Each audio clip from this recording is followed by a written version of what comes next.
Haleluya. Bongeye gushima Imana itekerejeho.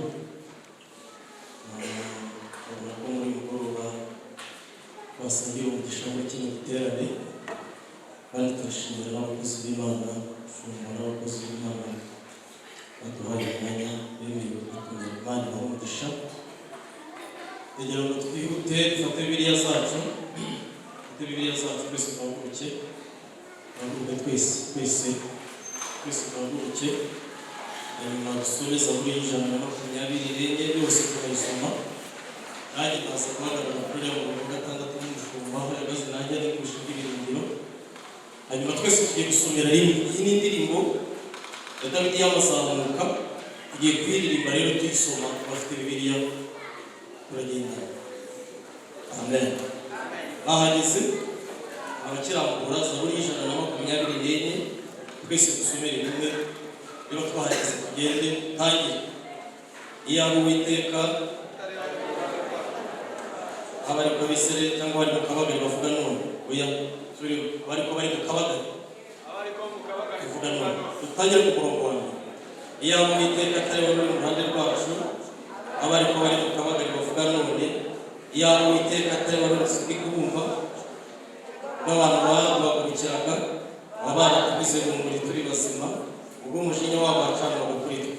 Amazi abaraturengeye rwose, isuri baratembye ku bugingo bwacu, amazi yihindurije abaratembe ku bugingo bwacu. Uwiteka himbazwe, utadutaze kuba nk'umuhigo w'amenyo yabo. Ubugingo bwacu bukize nk'uko inyoni iva mu kigoyi cy'amabuye, ikigoyi kiracitse natwe tukaba turakira. Gutabarwa kwacu kubonerwa mu izina ry'Uwiteka uri mu ijuru n'isi. Amen. Nahoze mbwira umuyobozi wa gahunda ni ubundi yaba ari ibishoboka abaririmbi bakaririmbi tugahita twitanga, kubera yuko twumvise ubuntu bw'Imana baririmbi bose Imana ibamugisha. Iyi Zaburi ndayivugamo ibintu bigeze muri bitatu, cyangwa se nkunda kwivuga mu ibintu bigeze muri bitatu, ariko kubera igihe ushobora kutabivuga, avuga kimwe cyangwa bibiri, sizi uko bikwerekeranye n'iminota yanjye. Twe hariya ko turumva dushaka kongera kumva iki gitaramo, kongera kuba baririmbi kandi guhimbaza Imana, kuko turi mu ijambo rivuga ngo Uwiteka himbazwe, utaradutanze ngo tube nk'umuhigo w'amenyo yawe. Akwiye guhimbazwa rero Mwana. Hanyuma icyo nababwira nabasaba kugira ngo wenda tujyanemo neza, nivuga Dawidi nawe wirebe umenye ko ari Dawidi uyu munsi. Dawidi igihe cye cyaratambutse, iyo nza kuba Bibiliya icyandikwa natwe tuba twaranditse rwose. Dufite ibintu abashumba baranditse bashingiye ku Imana bakuru, abaririmbyi bakandika, twese dufite byinshi byo kuvuga ku Mwami. Hanyuma ini Dawidi waririmbye iyi Zaburi, ayiririmba nka Zaburi y'amazamuka, n'amazaburi yo kuva ku rugamba, ariko reka mvuge ku mujinya w'abantu. Hanyuma sindi butindeyo, reka nigerere cyane ku uburyo yabonye ku muhigo. Reka mvuge ku muhigo icyatumye avuga ngo Uwiteka himbazwe, utadutanze kuba nk'umuhigo w'amenyo yawe. Ntabwo nibaza impamvu Dawidi yavuze ngo umujinya w'abantu. Hano nta Satani kubishe muri iyi Zaburi. Iyaba Uwiteka atabara uri mu ruhande rwacu, ubwo abantu bageraga gute bamuhagurukira. Ubwo umuntu wabonye abantu bamuhagurukira ariko akabona Uwiteka mubambiye amahema, uyu mugore bafite impamvu yo kuvuga ngo Uwiteka agere gute ahimbazwe. Ahimbazwe. Ubwo abantu bamuhagurukira, utarahagurukirwa n'abantu agira ngo ntibahari, ariko ntabwo twakwifuriza ngo bazamuhagurukira. Ariko muri uru rugendo abantu bajya baduhagurukira bakakwibasira, ariko Mana simbizi ntabwo mbizi. Amen. Ariko Uwiteka himbazwe, utaradutanze ngo tube nk'umuhigo w'amenyo yawe. Dufite impamvu zo kwicara hano tukavuga ngo Uwiteka himbazwe. Dufite impamvu zo kubana uyu mugoroba tukivuga ibintu byose, tukavuga ngo twaje, ariko wasenze muri korali y'abashyitsi yasenze, tukavuga ngo twaje hano Mana muri iri torero rya Kabagari kuvuga ngo Uwiteka himbazwe, utaradutanze muri 2022. Abakarere bamwe Imana ishimwe tutazagaruka uyu mwaka. Ariko si wowe nyine, ubundi Uwiteka himbazwa ibihe byose. Uwiteka ahimbazwa ku manywa, agahimbazwa nijoro, ahora ahimbazwa, afite amatibe y'abamarayika ni benshi, ni amamiliyoni ntabuze umubare wabo, bahora bamuhimbaza ku manywa na nijoro. Imana imuhimbazwa. Hari umuririmbyi nkunda yararirimbye aravuga ngo igahimbazwa n'abera yacunguje amaraso. Ahubwo nawe tubaririmba ariko Imana igomba guhimbazwa n'abera. Imana igomba guhimbazwa n'abera yacunguje iki? Yacunguje amaraso. Ariko nawe iri mu kazi mu ijuru rya abamarayika bahora bavuga ngo urera uruwera Mana, kandi kuko bavuze ngo uruwe iyo bakwisa amakamba yabo hano ngo bakongera kureba nyiri ngo basanga arushijeho kongera kwera, ngo bakongera bagakubita amakamba bakavuga ngo uhimbazwe Mana, ngo bagasanga nyiri ibyo yongera kurushaho kwera. Imana irera, niyo mpamvu ikwiriye guhimbazwa n'abera bo mu itorero mu isi yaguze amaraso. Turahari Yesu we, turahari Imana, turahari kugira ngo turahari Mwuka, turahari ntabwo ibiti byabivuga, ntabwo amabuye yabivuga, tutabivuga amabuye yabivuga, inyoni zo mu ishyamba zabivuga, ibisiga byo mu kirere byaguruka bikavuga ngo himbazwa ntiwadutanze. Ariko natwe turahari, ba Kristo n'abajambari n'abandi bose, namwe mwese turabavuga ngo Uwiteka himbazwe utadutanze ngo tube muhigo. Niyo mpamvu amarozi twayariye tukaba duhari kugira ngo tube mu Uwiteka himbazwe. Niyo mpamvu barara baturoga bwaca ko bakabona tugendera amaguru byarabacanze, ni ukugira ngo duhagare tube mu Uwiteka himbazwe.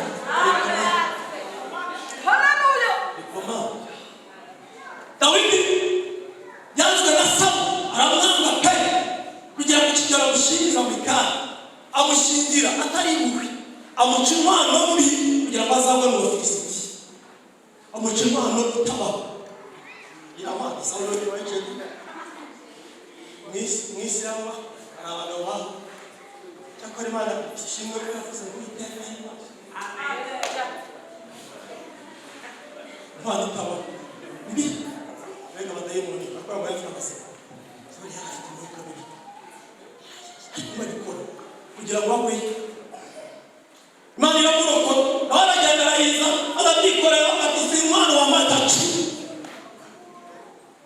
maze icyo bimarishije. Aravuga ati umuhungu Imana ibana nawe uvuye mu Bafilisiti ibintu bitabona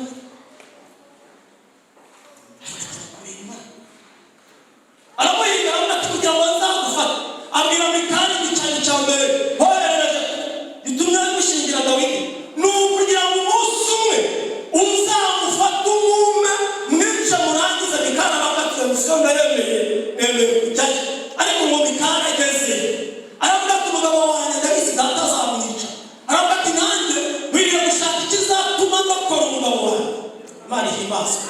Yesu yaraturokoye, Pawulo n'ukabe byamukorera twebwe ngo yaturokoye urupfu rukomeye, n'ubu aracyaturokora bihimbazwe. Ejo bundi yaraturokoye, n'ubu aracyaturokora, n'ubu ari maso na 2023 tuzayihedura tuhimbazwe. Akomeye aho uri mubaboneye. Haleluya. Musume Sawuli abwira Mikali ati uyu munsi namenye Dawidi ko ari iwawe, ko yatashye ahutse, uyu munsi uramwuma. Mikali aravuga ati nibyo. Sawuli ngo yohereza ingabo baza kujya gufata Dawidi, wazigenda zibuka ku mafarashi, wazivuga ngo uyu munsi tugiye gufata umuhigo wa databuja, kandi si ibyo gusa tuzamura mu ntebe kuko umwanzi wamunaniye turaba tumushyikirije mu biganza. Mikali agiye kumva yuko abakomanda babaga baritojwe igisirikare akomanda bati uyu munsi tuje gufata Dawidi. Yarandamaniwe ngo bazimagiza inzu yose, baragota imiryango yose baragota. Ariko Mikali ngo yari yaragiye gutegurira igishushanyo cyitwa terafime, ategura n'akadirishya karabuka kapana ingabo zidashobora kubona, wazanyuza mu mugabo we mu gihe azaba yohereje ingabo gufata umugabo bamwica mutakazi. Ariko Imana itumera amaso, nuko Imana iturwanira. Haleluya. Watumwa Imana itanga terafime.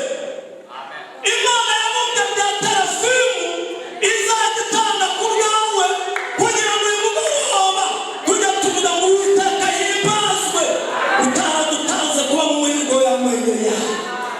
aravuga ngo ubugingo bwacu burakize ngo kwiga n'iki kibazo ariko ma Mikali ngo arababwira ati araryamye arahari ati ndaje mubashikirize baragenda kubwira Dawidi ati turabizi ati uyu munsi mutiyarura ati kaba ati data yohereje abasirikare ati wababonye Dawidi ngo n'ibito ati Uwiteka wadukwekeshe umusinganyura bagiye mu muryango asanga bagusa agiye mu gikari asanga agiye kuyandi madirishya asanga ahantu hose asanga bagusa aravuga ati ndabigenza Mikali aramubwira ati humura haleluya humura Uwiteka wabanye nawe cyane gushaka za mwana wawe bakakora uyu munsi arakora baramubwira ngo mwina mwereke Mikali abaganga Dawidi marazi wamujyana inyuma mu gikari baramubwira ngo umva rero uyu munsi ngiye kukurokora kuko nanjye abizi ko ndatazakwica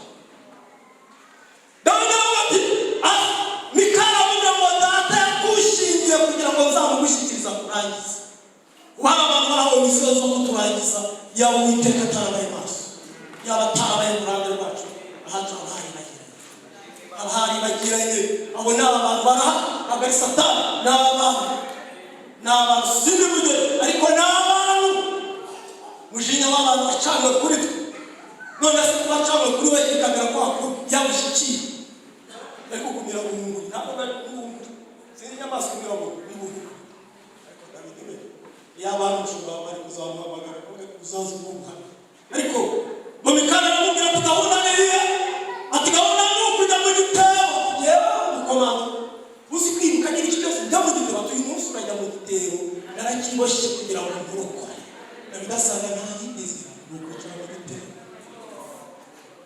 asanga nabone ni ukwicara ariko arakicaramo kugira ngo iyera imuroko kandi Imana niyo yahaye Mikali ubwenge n'imbaraga kugira ngo izakize umugabo Dawidi atetse iki gitabo biragenda bitabika Mikali bashyiramo imigozi Mikali ngo arazamura arataka abanza yari afite ibigufu ariko niba ataranazifite kugira ngo arokomeye amasezerano Imana imutize imbaraga ko agiye kurokora n'umuntu wavuzweho ni umuntu utagomba kumuhira ariko Mana baramutera mu gitero aterura imigozi ngo amumanurira mu idirishya mu gikari abakomando nabo bari aho barimo baravuga ati Mikali buriya arimo arabikora neza bahamagara Mikali bati tutamudushyikiriye ati ndagira ngo musimu mukangure neza abaza akarabe muzahuze amwanya ka cyayi naho ari kugira ngo mukize kugira ngo akize umugabo ari ibintu hari abantu Yesu yaciye muri humye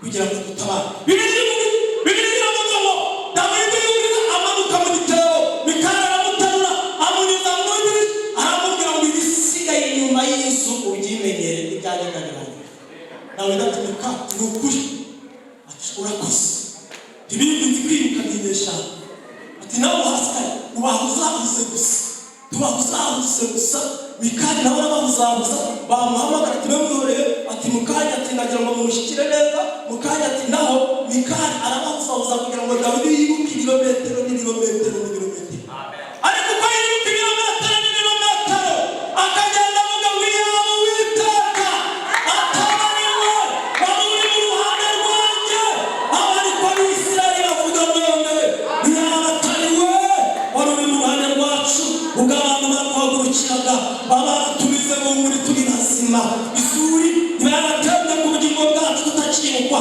agenda yirukaga mu Uwiteka himbazwe utananze kuba mu muhigo w'amenyo yabo aravuga atari Uwiteka ubugingo bwanjye burakize n'ubwenge n'ikiri umutego w'ikigoyi aravuga mu kigoyi nagiciye Mana ikigoyi nagiciye cya Sawuli n'ingabo ze ikigoyi nagiciye nanjye muri mu gake ariko ugamba yiruka ariko ashima Uwiteka akona banyarasengera bene wabo akona Mikali atahanima Uwiteka nizo mu gitero n'icyaturika ariko Mana tugira mu ijuru muri myabuze gusanzwe umwanya wo guhamya hari abantu bazavuga Imana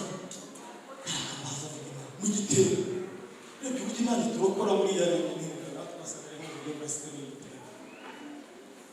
ntabwo umunsi undi mugabo yakinyuze gusa tugaruke tuvuga kuri Dawidi Mikali aravuga uyu munsi ati ubu umugabo wanjye ageze kure nihute aravuga ati ngubu byanze bikunze umugabo wanjye ageze kure cyane.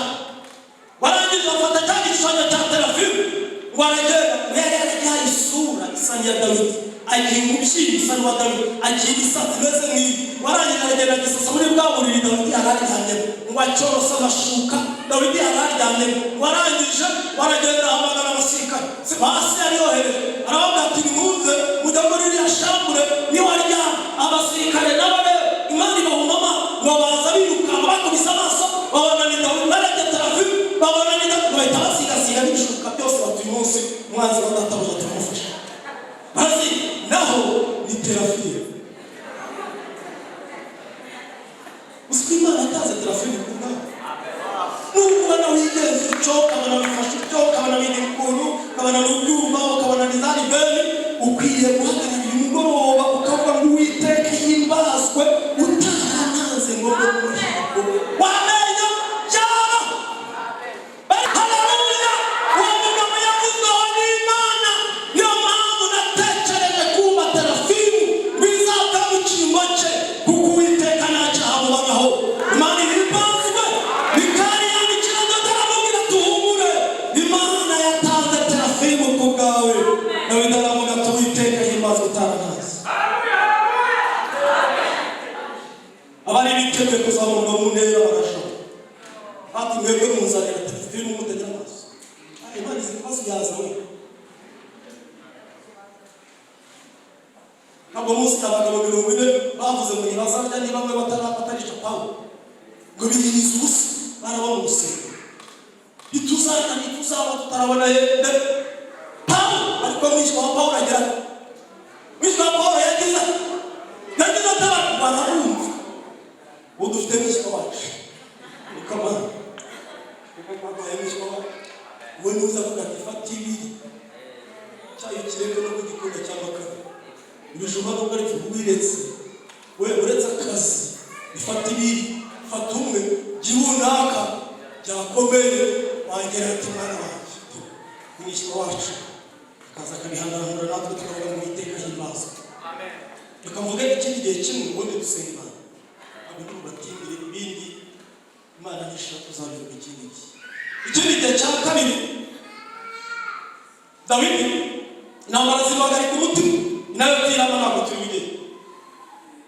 Baravuga ati urugamba Sawuli azayica, none rero reka afate ingabo. Yaravuga ati nari bunze bene wacu, none naho mujya mu Bafilisitiya ndapfuye. Aravuga ati banakoye kenshi ariko ahangaha ho nibona bavuye. Mana yanjye bose none nzajya nsimbuka mvuga hahirwa umuntu Uwiteka atoranya yareka akamwemera, ariko reka ziririmbe reka Dawidi aririmbe asaba Imana yamukuye.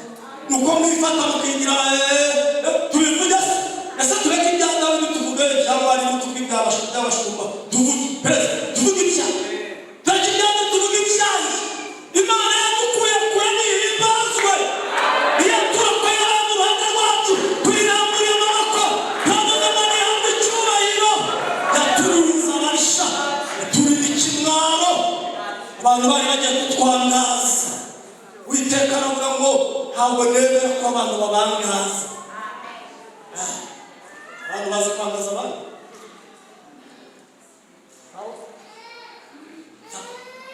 Warabyumva Dawidi? Wabyumvise? Bibiliya iravuga ngo baribaza tubuse ngo umwami ahita abwira abasirikare ati mugende muzanire uwo mugabo menye iki murebe. Dawidi barabyumva ati baje kumufata ku rukarabaye ati ubuzima burarangiye. Kandi koko kuri Dawidi ubuzima bwari burarangiye. Ukari baratekereza baravuga ati buse intwaro n'ibikoresho hano noneho niyishye biragenda warareba asanga mu ntwaro zose asigara n'imwe yitwa yo kuba umusazi mu badaki. Nabwo kandi Rwanda kuko umugabo witwa Kristo twaciye tuzirwana kubera ubwami bw'Imana muri twe, tuzirwana kubera ko tutarabino, tuzirwana kuko dufite iwacu, tuzirwana kuko turi ishyanga turemera tukarwana. Niyo mpamvu umwana Imana data izaduhanagura amarira, ariko abantu mutazahanagurwa amarira n'Imana ukaririra iwanyu guhanagurwa amarira n'Imana. Yobu guhurira mu muryango n'uguhanagura n'ubwakore urarira mu mugabo n'akugara gutya Imana izaguhanagura. Tugiye gusenga ntabwo tubitinde rwose bashaka gukoresha iminota myinshi. tugiye gusengera kuri iki giki. Haleluya, haleluya. Ubwira se yavuye aho ngaho ubundi dusengera ngo umwami akavuga ati yewe n'abasirikare mugeze ku rwego muzanira abasezerano, nabuze abantu b'icyubahiro muzanira. Ukavuga Dawidi nakarushaho gusaba kugira ngo ariko yamumve ijuru rirubanisha isasi ibijyanye n'ibyarubanishije bidakwaka amafaranga ahandi mwavuze ibihe uzi ukuntu bene bijyamo biri Imana igiye ikoresha n'abakomanda inda umwijima w'ibikorwa kugira ngo itabare abantu bayo. Imana igiye ikoresha ifite abasirikare benshi, ifite abasirikare umwebwe mwagize mu bigogwe n'andi makosi yo mu isi no mu bisa no muri Amerika n'ahandi ntazi. Imana ifite abasirikare yatoje mu ijoro ryera, ahantu yatoreje ingabo Satani atazi. Satani ari muri kino kirere no muri iyi si kuzimu niba habayo, ariko Imana ari gutoreza abasirikare n'abandi bantu bari bahunganye. Aramubona aravuga atangare ni ukwiyahura umuntu wese agakizwa n'ikiye agakizwa n'amaguru ngo baramwirukankana. Imana iramukoresha ngo baragenda bamuta ku musozi hakurya. Imana ishimwe hagati ya Isirayeli n'abasubiza ngo hakurya yajya bamutiye kuwo mugezi warirukanka Dawidi wa mugabo wari umusazi wariruka ageze hakurya mu wajya rigaciro ati yo baba abana bamutwaye bati iyo duru n'ibiki ati se waba ati yo barahaga barahindukira baramureba atumva ati si wo musazi ati namba nasaze cyangwa namba n'umusazi iwacu ufite impano.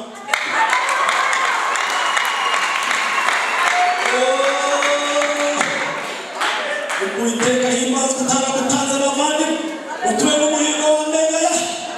Uwiteka himbazwe. Baravuga tubaye iki ko hano ubundi ibyangombwa by'umusazi. Baravuga ati ni ukuri kw'Imana ntabwo ndi umusazi, ahubwo ni uburyo Uwiteka yakoreshaga kugira ngo agire. Baravuga ati bati bisubiremo. Arababwira ati Uwiteka himbazwe utananze mwana w'umuhigo wa Negeya. Ati uyu munsi ikigoyi kiracitse nanjye ntuyemo ndakira. Aravuga ati yo baramubaza bati gutabarwa kwawe kuva hehe? Ati ngiye gutabarwa kwanjye kuva ku Uwiteka waremye ijuru n'isi. Haleluya. Niyo mpamvu ndavuze ngo bamwe biringiye amaga abandi biringiye amafarashi ariko twebwe twiringiye izina. Haleluya. Reka dusenge. Baramubwira ati ibyo bishoboka bite? Ati ibyo bishoboka bite?